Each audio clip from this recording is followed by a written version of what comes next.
104 নং দেৰগাঁও বিধানসভা সমষ্টিৰ প্ৰাৰ্থিত্ব প্ৰাৰ্থী অসম ক্ৰীড়া বৰ্ডৰ উপাধ্যক্ষ যুৱনেতা সমাজকৰ্মী আকাশ ফুকনে দেৰগাঁৱৰ মাছকটা গাঁৱত আকস্মিকভাৱে উপস্থিত হৈ দুজন জটিল ৰোগত আক্ৰান্ত হৈ থকা যুৱকৰ খবৰ লয়।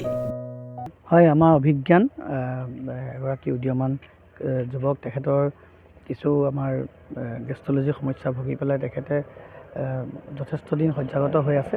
আমি তেখেতক গুৱাহাটীলৈ প্ৰেৰণ কৰাৰ এটা ব্যৱস্থা কৰিছোঁ আৰু লগতে আমাৰ ভাল কৃতি খেলুৱৈ আমাৰ সকলোৱে শ্ৰদ্ধা প্ৰশান্ত দাৰ বৃক্ক ৰোগত আক্ৰান্ত হৈ আছে। তেখেতৰ খবৰ ল'লোঁ আৰু তেখেতৰ ভৱিষ্যতৰ দিনত যাতে আমি তেখেতক সুস্থিৰভাৱে আমি ঘূৰাই আনি পাওঁ, আমি সেই তেখেতক পুনৰ আমি সজীৱ সতেজ ৰূপত দেখিব পাৰোঁ, তাৰ কাৰণে যিখিনি ব্যৱস্থা কৰিব লাগে তাক সহযোগিতা কৰাৰ প্ৰতিশ্ৰুতি প্ৰদান কৰিলোঁ। আৰু এনেধৰণে আজি মই অলপ আগত মহবন্দা বাগিচাটো গৈছিলোঁ, যথেষ্ট সংখ্যক মই পেচেণ্ট পাইছোঁ, তেওঁলোকৰ ঘৰলৈ গৈছোঁ, কথা পাতিছোঁ আৰু এনেধৰণে আমি বাৰ্তালাপ কৰি আমি আমাৰ ফালৰ পৰা যিমান দূৰ পাৰোঁ আমি সহায় কৰিবলৈ চেষ্টা কৰিছোঁ। বৰ্তমান বিধানসভা নিৰ্বাচনৰ প্ৰাক্ষণত প্ৰাৰ্থিত্ব প্ৰাৰ্থীসকলৰ মাজত আপোনাৰ নামো চৰ্চিত হৈ আছে, আপুনি কিমান আশাবাদী?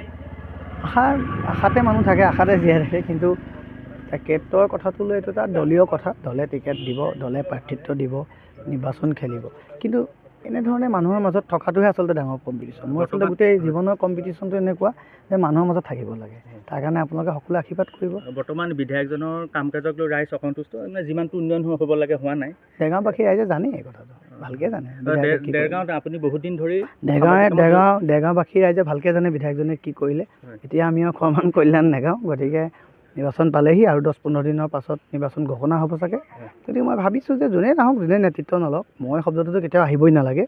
সকলোৰে শুভেচ্ছা আছে আৰু যদি জনপ্ৰতিনিধি হিচাপে যিজন ব্যক্তি হ'ব এবাৰ দেৰগাঁৱত, চেলেঞ্জ আছে কিন্তু দেই, তেওঁৰ সন্মুখত চেলেঞ্জ আছে যে মানুহৰ লগত থকা, মানুহৰ কাৰণে কাম কৰা, দেৰগাঁওখনক যথেষ্ট বিকাশৰ পথত লৈ যোৱা, দেৰগাঁৱৰ বিভিন্ন আন্তঃগাঁথনি নিৰ্মাণৰ পৰা প্ৰতিজন মানুহৰ জীৱন, প্ৰতিজন মানুহৰ সম্পত্তি, প্ৰতিজন মানুহৰ দুখ সুখৰ খবৰ লোৱাৰ যিটো চেলেঞ্জ, কিন্তু চেলেঞ্জটো অন্য সমষ্টিতকৈ বেছি আছে।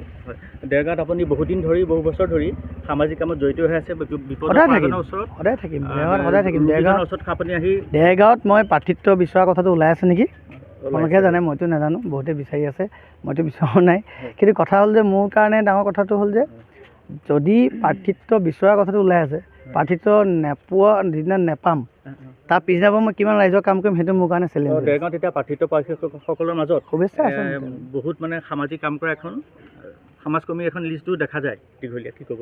শুভেচ্ছা আছে, সমাজ কাম কৰিব লাগে, কৰিলে আপোনাৰ তৰিলে স্বৰ্গ, তৰিলে দেশ, মৰিলে স্বৰ্গ। স্বৰ্গলৈ যাব ভাল কাম কৰিলে, হয় নহয়? বেয়া কাম কৰিলে নৰকলৈ যাব। সেইকাৰণে যিসকলে ভাল কাম কৰিছে তেওঁলোকে সকলোৱে যাওক, হয় নহয়? মোৰ শুভেচ্ছা আছে, ঠিক আছে, ধন্যবাদ।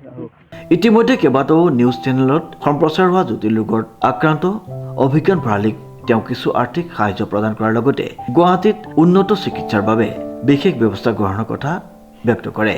উল্লেখযোগ্য যে মাছকটা গাঁৱৰ আন এজন জটিল ৰোগত আক্ৰান্ত যুৱকৰ তেওঁ খবৰ লৈ আৰু চিকিৎসাৰ ক্ষেত্ৰত ব্যৱস্থা গ্ৰহণ কৰাৰ কথা প্ৰকাশ কৰে। লগতে তেওঁ আগন্তুক বিধানসভা নিৰ্বাচনৰ সম্পৰ্কত সাংবাদিক নৱজ্যোতি ভঁৰালীৰ লগত মত বিনিময় কৰে।